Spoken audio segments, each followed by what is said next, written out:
एक गुरु का एक शिष्य बहुत ही बाचाल था। वह हर समय बोलता रहता, दिन भर इधर उधर की बातें करता, भिक्षाटन के लिए जाता तो हर घर से एक नई कहानी लेकर आता और आश्रम के दूसरे शिष्यों को सुनाता। एक शिष्य की दूसरे से बुराई करता, चुगली करता और दूसरों के सामने अच्छा बनने का प्रयास करता। खुद के मुंह से ही खुद की तारीफ करता रहता और हमेशा ही खुद को गुरु के सामने सबसे बुद्धिमान और उत्तम शिष्य साबित करने का प्रयास करता। वह खुद को सभी शिष्यों से अलग और श्रेष्ठ मानता था। उसका कहना था कि मैं एक अमीर घर का लड़का हूँ। अगर मैं चाहता तो एक आरामदायक और सुविधाओं से भरा जीवन जी सकता था, लेकिन मैं वो सब छोड़कर यहाँ आ गया क्योंकि मुझे सत्य की खोज करनी है, खुद को जानना है, जीवन को जानना है। इसीलिए मेरा त्याग तुम सबसे बड़ा है। एक दिन गुरु ने आश्रम के सभी शिष्यों को बुलाकर कहा, आप सभी को अगले 1 माह के लिए कोई न कोई संकल्प लेना है। इससे आपकी संकल्प शक्ति मजबूत होगी और आप में आत्मशक्ति का संचार होगा। आप सभी अपनी अपनी सामर्थ्य के अनुसार कोई सा भी संकल्प ले सकते हैं और 1 माह से पूर्व आप में से जिस चीज का भी संकल्प टूटता जाए वो अपनी पुरानी दिनचर्या में वापस आते जाएं। सभी शिष्यों ने अपनी शक्ति के अनुसार छोटे बड़े संकल्प लिए और गुरु को अपने अपने संकल्प के बारे में बताकर वहां से चले गए। लेकिन वो बातूनी शिष्य खुद को सबसे अलग और बड़ा दिखाना चाहता था। इसीलिए वो सीधे गुरु की कुटिया में पहुंच गया और बोला, मैं कोई छोटा मोटा संकल्प नहीं लेना चाहता, बल्कि खुद की ही भांति एक बड़ा और महान संकल्प लेना चाहता हूँ। कृपया आप ही बताएं, क्या संकल्प लेना चाहिए मुझे? उस बातूनी शिष्य की यह बात सुनकर गुरु मुस्कुराए और बोले, क्या तुम मेरे द्वारा दिए गए संकल्प को पूरा कर पाओगे? क्या तुम्हारे लिए उसे पूरा करना संभव होगा? नहीं, वो तुम्हारे लिए संभव नहीं है। तुम उसे पूरा नहीं कर पाओगे, इसीलिए तुम खुद ही कोई संकल्प ढूंढ लो। शिष्य ने कहा, नहीं गुरुदेव, आप जो भी संकल्प मुझे देंगे मैं जरूर उसे पूरा करूंगा। आप बताएं तो सही। गुरु ने कहा, ठीक है, तो तुम अगले 1 माह तक चुप रहोगे, मुंह से एक शब्द भी नहीं निकालोगे। यही तुम्हारा संकल्प है। शिष्य ने कहा, गुरुदेव, ये भी कोई संकल्प है? ये तो बहुत ही आसान है। 1 माह तक चुप ही तो रहना है। कोई बड़ा संकल्प दीजिए जो मेरी योग्यता के लायक हो, जिसे पूरा करने में मुझे समस्या हो। गुरु ने कहा, पहले तुम इस संकल्प को तो पूरा करके दिखाओ। शिष्य ने गुरु की बात मान ली। वह उसी समय चुप हो गया और पलटकर कुटिया से बाहर चला गया। उसे चुप रहना बहुत आसान लग रहा था। उसने एक दिन तो जैसे तैसे चुप रहकर काट लिया, लेकिन दूसरे दिन से उसके मन में ना बोलने का बोझ बढ़ने लगा। तीसरे दिन उसे भारीपन महसूस होने लगा और चौथे दिन उसके अंदर एक अजीब सी बेचैनी होने लगी, क्योंकि आसपास आश्रम के सभी शिष्य एक दूसरे से बातें कर रहे थे। वो भी अपना पक्ष उनके सामने रखना चाहता था, उनकी बोलती बंद कर देना चाहता था, लेकिन उसका संकल्प उसके आड़े आ रहा था। इसीलिए वो पूरे दिन सिर्फ मुंह और आंखें बनाता रहता। इसी तरीके से कुछ दिन और बीते और वह शिष्य बीमार पड़ गया। उसका सर फटा जा रहा था। उसका खाने पीने तक का मन नहीं कर रहा था। वह सिर्फ बोलना चाहता था। वह गुरु के पास गया और उनके सामने बैठकर लिखकर उन्हें बताया, गुरुदेव, मैं बोलना चाहता हूँ। बिना बोले मुझे सांस नहीं आ रही। मेरा दम घुटा जा रहा है। मैं अंदर ही अंदर पागल हुआ जा रहा हूँ। मैं क्या करूँ? संकल्प तोड़ दूँ क्या? यह पढ़कर गुरु मुस्कुराए और बोले, संकल्प तो तोड़ने के लिए ही होते हैं, लेकिन जो अपने संकल्प को पूरा कर लेता है वही अपनी आंतरिक शक्ति को बढ़ा पाता है। और जो अपनी आंतरिक शक्ति को बढ़ा लेता है वह समझ और जागृति की राह पर आगे बढ़ जाता है। संकल्प का लेना भी तुम्हारे ही हाथ में था और इसे तोड़ना भी तुम्हारे ही हाथ में है। तुम्हारे बहुत से गुरु भाई अपने संकल्प को तोड़कर अपनी पुरानी दिनचर्या पर वापस आ चुके हैं। अगर तुमसे नहीं हो पा रहा तो तुम भी संकल्प तोड़कर अपनी पुरानी दिनचर्या पर वापस जा सकते हो। लेकिन याद रहे, अगर आज तुम इस छोटे से संकल्प को नहीं संभाल पा रहे तो तुम अपनी बाकी की पूरी जिंदगी को कैसे संभाल सकोगे? मुझे इस पर शक है। बाकी फैसला पूरी तरह से तुम्हारे हाथों में है। गुरु की यह बात शिष्य के दिल में चोट कर गई। वह बिना कुछ बोले वहां से वापस चला गया और खुद को अपनी कुटिया में बंद कर लिया। वह केवल अपने जरूरी कामों के लिए ही कुटिया से बाहर निकलता। बाकी सारे समय कुटिया के अंदर ही बैठा रहता। 15 दिन बीत चुके थे और आश्रम के लगभग सभी शिष्यों का संकल्प अब तक टूट चुका था, लेकिन उस वाचाल शिष्य का संकल्प अभी भी जारी था। संकल्प लेने के बाद से अब तक उसने एक शब्द भी ना बोला था। सारा आश्रम हैरान था कि इतना बोलने वाला इंसान चुप कैसे हो गया। 15 दिन बीतने के बाद वह दोबारा अपने गुरु के पास गया और लिखकर बताया, हे गुरुदेव, मैं बाहर से तो चुप हूँ, लेकिन मेरे भीतर बहुत सी आवाज़ें हैं, बहुत सी चीख पुकार और शिकायतें हैं। मैं अंदर ही अंदर बात करता रहता हूँ, मेरा मन तरह तरह के प्रश्न पूछता रहता है। मैं बाहर से जितना मौन हूँ, भीतर से उतने ही शोर शराबे से भरा हुआ हूँ। मुझे शक हो रहा है, क्या मेरा संकल्प अभी भी जारी है? गुरु ने कहा, हाँ, तुम्हारा संकल्प अभी भी जारी है, लेकिन जब तक लोगों की ये आवाज़ें तुम्हारे कानों में पड़ती रहेंगी, तुम्हारा मन बोलता रहेगा, क्योंकि इसे तो आदत है बोलने की। तुम भले ही बाहर से चुप रहो, लेकिन तुम अंदर ही अंदर बोलते रहोगे। तुम्हें इन बातों से, इन आवाज़ों से दूर जाना पड़ेगा। शिष्य गुरु को प्रणाम कर वहाँ से चला जाता है और सुबह होते ही अपनी कुटिया छोड़कर जंगल की तरफ चला जाता है।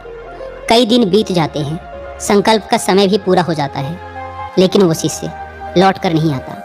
आश्रम में सभी को डर था कि कहीं जंगली जानवरों ने उसे खा न लिया हो। इस बीच उसे ढूंढने की बहुत कोशिश की गई, लेकिन वो कहीं नहीं मिला। सभी गुरु भाइयों ने मान लिया था कि जंगली जानवरों ने उसे अपना शिकार बना लिया है, लेकिन गुरु को ऐसा नहीं लगता था। एक दिन आश्रम का एक शिष्य गुरु के पास आया और बोला, गुरुदेव, उस वाचाल शिष्य के साथ क्या हुआ होगा? क्या जानवरों ने उसे मार दिया होगा? गुरु ने कहा, हो सकता है कि जानवरों ने उसे अपना शिकार बना लिया हो, लेकिन उसके ना लौटने की एक दूसरी वजह भी हो सकती है। शायद उसे वो मिल गया है जिसके लिए वो गया था। शिष्य ने पूछा, गुरुदेव, क्या ज़्यादा बोलना इतना हानिकारक होता है? गुरु ने कहा, इंसान के जीवन के बहुत सारे दुखों में से एक दुख ये भी है कि वो कभी चुप नहीं रह सकता, हमेशा कुछ ना कुछ बोलता ही रहता है। सिर्फ हमारे बोलने के कारण हमारे आधे से ज़्यादा दुख पैदा होते हैं। परिवार के अधिकतर झगड़ों की वजह हमारा बेमतलब बोलना ही होता है। हम में से कोई भी चुप नहीं रहना चाहता, हम बस सामने वाले को सुना देना चाहते हैं। जो भी हमारे मन में है सब निकाल कर उसके मन में बैठा देना चाहते हैं। उसे समझा देना चाहते हैं कि देख, तू गलत है और मैं सही। आखिर ये कहाँ तक उचित है, क्योंकि दूसरा भी तो यही कर रहा है। और इस तरीके से सब एक दूसरे की सड़ी गली बातों को ग्रहण कर रहे हैं। फिर समय के साथ उन्हीं बातों की परतों को उकेरते रहते हैं और एक दूसरे को सुनाते रहते हैं। इस तरीके से सुनने और सुनाने का यह काम जिंदगी भर चलता रहता है, लेकिन इस नासमझी में हम खो देते हैं अपना समय, अपना जीवन, अपनी समझ और सबसे महत्वपूर्ण वो कीमती पल जो जिए जा सकते हैं, जिनको अनुभव किया जा सकता है, जिनमें आनंद को प्राप्त किया जा सकता है। लेकिन इसके बदले हमें मिलता क्या है? कुछ नहीं, सब व्यर्थ और बर्बाद हो जाता है। इस पागलपन में हमने क्या खो दिया, इसका एहसास केवल कुछ ही लोगों को हो पाता है। बाकी लोग जैसे उन्हें अपने आने का पता नहीं, वैसे ही उन्हें अपने जाने का भी पता नहीं चल पाता। शिष्य ने कहा, तो फिर इसका समाधान क्या है? गुरु ने कहा, पूरी जागरूकता के साथ अपने विचारों को देखना, यही एकमात्र तरीका है सारी मानसिक समस्याओं का। दोस्तों, वाचाल शिष्य को आश्रम छोड़कर गए हुए 3 महीने का समय बीत चुका था, लेकिन उसकी कोई खबर ना थी। अब तक तो सभी गुरु भाइयों ने भी उसके वापस लौटने की उम्मीद छोड़ दी थी, लेकिन एक दिन वह आश्रम लौट आता है। उसे देखकर सभी के आश्चर्य और खुशी का ठिकाना ना रहा। लेकिन अब वो नहीं था जो यहाँ से गया था, वो कुछ और ही बनकर वापस आया था। उसके अंदर एक गजब का बदलाव महसूस किया जा सकता था। उसके चेहरे पर एक गजब का ठहराव और आंखों में बड़ी शांति थी। आश्रम में आते ही सभी गुरु भाइयों ने उसे चारों तरफ से घेर लिया और बातें करने लग गए। वह भी अपने गुरु भाइयों से बातें करने लगा। उससे बात करने वाले सभी शिष्यों ने यह अनुभव किया कि अब वह पहले जैसा उतावला और बातूनी नहीं रह गया था। उसके मुंह से एक एक शब्द बहुत ही सुलझे हुए और मधुरता के साथ निकल रहे थे। थोड़ी देर तक गुरु भाइयों से बात करने के बाद वह सीधा गुरु की तरफ चला गया। उसने गुरु के चरण छुए और कहा, गुरुदेव, क्या मैं अब भी मौन हूँ? क्या अब भी मेरा संकल्प जारी है? गुरु ने कुछ देर तक शिष्य की आंखों में बड़े ध्यान से देखा और कहा, हाँ, तुम अब भी मौन हो। तुम्हारे मुंह से एक भी शब्द निकल नहीं रहा और तुम्हारा संकल्प अभी भी जारी है। शिष्य ने कहा, गुरुदेव, जब मैं आश्रम से गया तो मैं मुंह से तो चुप था, लेकिन मेरे अंदर बहुत सी आवाज़ें थीं, मन में बहुत से प्रश्न थे और वो बंद नहीं हो रहे थे। तो मैं जंगल में और गहरा चला गया, इस उम्मीद से कि वहाँ मुझे शांति मिलेगी और मेरे मन की बकबक कम हो जाएगी। लेकिन मैं जितना एकांत में जाता गया, मेरे अंदर की आवाज़ उतनी ही तेज होती गई। मेरे भीतर की और पुरानी से पुरानी आवाज़ मुझे सुनाई देने लगी। तब जाकर मैंने महसूस किया कि मैं कितना गलत कर रहा था। जब मैं अपने परिवार वालों, दोस्तों और गुरु भाइयों को बुरा भला कहता था, तो उस समय मुझे लगता था कि मैं सही कह रहा हूँ, जब मैं गुरु भाइयों की एक दूसरे से चुगली करता और उनका मजाक बनाता, तब भी मुझे यही लगता था कि मैं उनसे बेहतर हूँ और मैं सही कर रहा हूँ। लेकिन उस दिन मैंने पहली बार महसूस किया कि मैं कितना गलत बोलता था। काफी दिनों तक ये आवाजें, ये शिकायतें मेरे अंदर चलती रहीं, लेकिन धीरे धीरे करके एक दिन ये सारी आवाजें मेरे अंदर से समाप्त हो गई। अब मैं भीतर से भी मौन हो गया। उस घने जंगल में बाहर से कोई बोलने वाला था नहीं और भीतर कोई आवाज़ शेष न बची थी। मैं उस दिन पहली बार मौन का सही अर्थ समझा। मेरे चारों तरफ बहुत शांति थी। हालांकि अभी भी कुछ आवाज़ें आ रही थी जो पहले भी आती थी, लेकिन मैं उन्हें सुन नहीं पाता था। पर अब वो सभी आवाज़ें मुझे स्पष्ट रूप से सुनाई दे रही थी। हवा के चलने की आवाज़, चिड़ियों के चहकने की आवाज़, पानी के बहने की आवाज़, भंवरों के गुनगुनाने की आवाज़। ये सभी आवाज़ें मैंने पहली बार पूरे होश पूर्वक सुनी। अपने चारों तरफ इतनी शांति मैंने पहले कभी महसूस नहीं की थी। तो इस शांति को भंग करने के लिए मैंने पहली बार अपने मुंह से कोई शब्द निकाला। मैं चिल्लाया, हे ईश्वर, ये कैसी शांति है? सभी कुछ इतना शांत क्यों है? ऐसा क्या हो गया? लेकिन मेरे चिल्लाने के बाद भी वो शांति भंग ना हुई। सब कुछ पहले के जितना ही शांत था, बाहर भी और भीतर भी। हे गुरुदेव, मैंने अपने गुरु भाइयों से बात की, मैंने आपसे बात की। मैं बोल रहा हूँ, मैं चल रहा हूँ, मैं सब कुछ देख रहा हूँ, लेकिन मैं अपने भीतर एकदम एकांत में हूँ, मौन में हूँ। भीड़ में होता हूँ तब भी भीतर से अकेला एकांत में होता हूँ। जब मैं खुद में भी शोर करना चाहता हूँ तब भी एकांत में ही होता हूँ। अब सब दिखाई पड़ने लगा है, सब सुनाई पड़ने लगा है।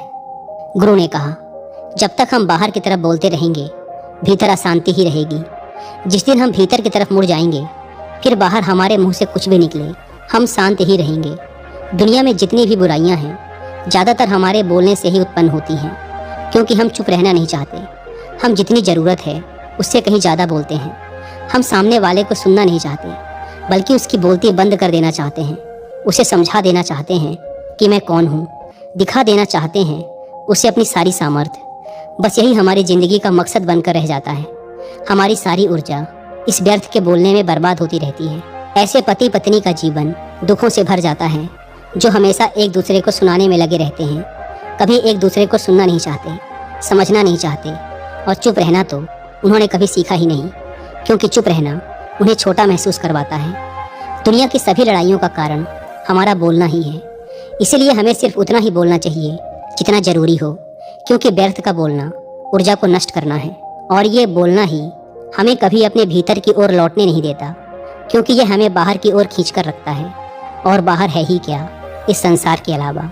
लेकिन अगर अपने भीतर के संसार की ओर मुड़ना है तो इस मुंह को बंद ही रखना चाहिए। इसीलिए जितने भी बुद्ध हुए, आत्मज्ञानी हुए, वो सभी एकांत की ओर भागे, ताकि उन्हें ज़्यादा बोलना ना पड़े, ज़्यादा सुनना ना पड़े। वो एकांत में रहे और शांत रहे, इसीलिए आसानी से भीतर की यात्रा कर पाए। लेकिन अगर कोई चाहे तो इस संसार में रहकर भी एकांत में रह सकता है, शांत रह सकता है। लेकिन इसके लिए उन्हें अपनी ऊर्जा बचानी होगी, जिसे वो अब तक अपने व्यर्थ के शब्दों में बर्बाद कर रहे थे। दोस्तों, इस कहानी की सीख यही है कि व्यर्थ का बोलना ऊर्जा को नष्ट करना है, और यह बोलना ही हमें अपने भीतर की ओर लौटने नहीं देता, क्योंकि यह हमें बाहर की ओर झुकाए रखता है। और जिन्हें भीतर की यात्रा करनी है उन्हें अपने मुंह को बंद ही रखना चाहिए। मुझे उम्मीद है कि आपको यह कहानी पसंद आई होगी और काफ़ी कुछ सीखने को मिला होगा।